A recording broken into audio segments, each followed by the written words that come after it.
राजगुरुनगर अर्थात खेड तालुक्यातील आणि पुणे जिल्ह्यातील हा संपूर्ण परिसर, तसा सगळा परिसर दूरपर्यंत पाहिला तर हा पठार डोंगराचा भाग आहे, खडकाळ भाग आहे आणि पावसाळ्यामध्ये पाऊस पडून गेला की ही सगळी माळ राणे हिरवीगार होतात.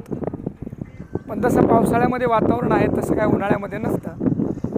परंतु वर सह्याद्रीचा पट्टा आहे आणि इकडं सह्याद्रीच्या रांगा, भीमाशंकर आणि तिथं उगम पावणाऱ्या अनेक नद्या, त्या नद्या सर्व इकडं खाली जातात आणि त्यामुळे हा सगळा परिसर जरी पठाराचा असला तरी पाटाच्याद्वारे, लिफ्टद्वारे पाणी या सगळ्या भागामध्ये फिरवल्या गेलं आणि त्यामुळे आपण बघू शकतात की हा सगळा खडकाळ भाग असून, डोंगराचा भाग असून इथं खूप चांगली शेती फुलल्या गेली आहे. मोठमोठाले बंगले शेतामध्ये बांधलेत आणि ज्या खडकांवर काही पिकणारं वातावरण नव्हतं तिथं सुद्धा जणू काय हे मोती पिकवल्या गेले, धान्यरूपी मोती पिकवल्या गेलेत. त्याचा अर्थ असा आहे की पाणी असेल तर कुठेही काहीही घडू शकतं. पुणे जिल्ह्याच्या बाबतीमध्ये आणि खेड वगैरे या भागामध्ये आपण विचार करतो की हा भाग समृद्ध आहे. त्याचं कारण की पाण्याचं नियोजन खूप चांगलं झालं आहे आणि प्रत्येक ठिकाणी पाणी पोहोचवलं गेलं, त्यामुळे जमिनी काही एवढ्या भारी नाही आहेत. आपण बघाल की सगळे मुरमाड जमीन आहे, दगड आहे आणि या खाली ज्या जमिनी दिसतात या जमिनीमध्ये सुद्धा बाहेरून आणून माती टाकलेली आहे.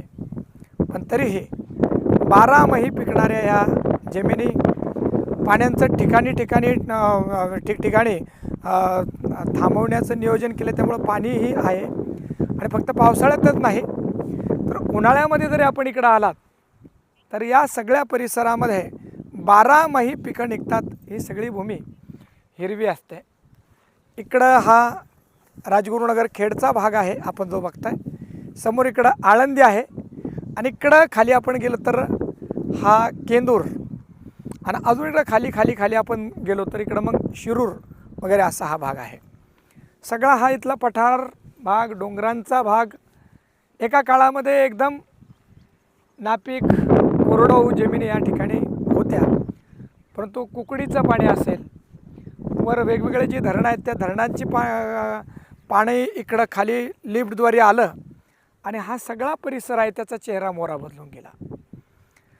दुसरा एक भाग इथं असा आहे की अनेक संत महापुरुषांचा आश्रय, पदस्पर्श या सगळ्या भूमीला झाला आहे. इकडं खाली आपल्याला जे दिसते इकडे केंदूर गाव आहे आणि संत श्री ज्ञानेश्वर महाराजांच्या समकालीन कान्होबा पाठक नावाचे महान संत या भागामध्ये झालेत. तर केंदूरला आपण गेला तर डोंगरावरच ते गाव असलेलं आहे, पण गावामध्ये इतकं पाणी आहे की आश्चर्य होतं पाणी कसं आलं असेल. तर संत ज्या गावामध्ये येतात तिथं भक्तीचं वातावरण तर होतंच, भक्तीचा ओलावा होतो, परंतु भौतिक समृद्धीसुद्धा तिथं होते. त्यांच्या चरित्रामध्ये अशी कथा आहे की त्यांनी समाधी घेतल्यानंतर समाधीच्या अगोदर, देह ठेवण्याच्या अगोदर लोकांना सांगितलं की आपण एक करा की मी गेल्यानंतर माझ्या देहाचा जेव्हा तुम्ही अंत्यसंस्कार कराल किंवा समाधीला घेऊन जाल तेव्हा एका काट्यांच्या फासावर माझा देह टाका आणि मग मला ओढत न्या. योग्य तिथीला त्यांनी देह सोडला आणि गावातले लोक एकत्र झाले आणि त्यातल्या काही लोकांनी सांगितलं की महाराजांनी जाण्याच्या अगोदर सांगितलं होतं की जेव्हा माझी समाधी कराल तेव्हा चार चौघासारखं मला 4 लोकांच्या खांद्यावर नेऊ नका, तर काट्यांचा फास करा आणि त्या फासावर माझं शरीर टाका आणि ओढीत न्या. पण अनेक भक्त असे म्हणाले, अहो एवढे मोठे संत महापुरुष त्यांच्या देहाची अवहेलना कशी करायची, नको म्हटलं तसं नको.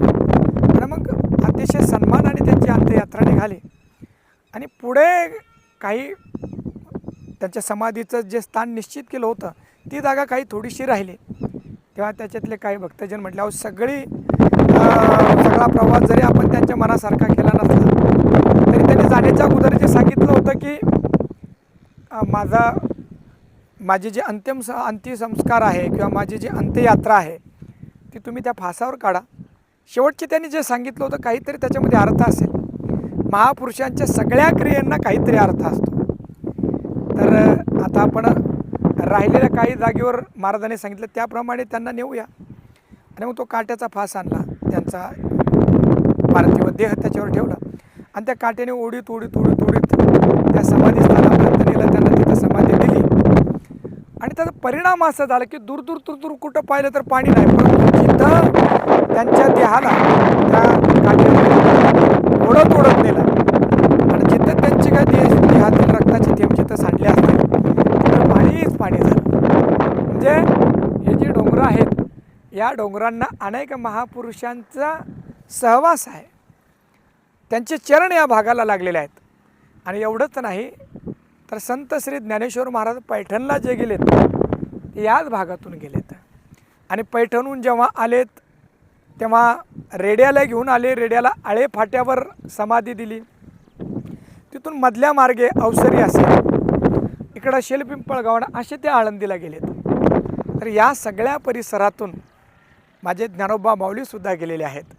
अशा अनेक क्षणाचे साक्षीदार हे सगळे स्थानं आहेत. आणि म्हणून एक भकासपणा इथं नाही आहे. या सगळ्या परिसरामध्ये एक प्रसन्नता भरून राहिलेली आहे. तर कालपासून थोडंसं कीर्तनाच्या निमित्ताने बाहेर निघालो आणि या निवांततेच्या क्षणी या रानावनामध्ये रमावं वाटलं. आणि जी अनुभूती, जो आनंद आपल्या हृदयाला येतो तो आपल्यापर्यंत यावा म्हणून हा व्हिडिओ बनवलेला आहे. आपणही या सगळ्या परिसराला पहा आणि कधी या परिसरामध्ये आले तर नक्की या सगळ्या परिसरामध्ये फिरा, पर्यटन करा. अतिशय सुंदर आहे. रामकृष्ण हरी.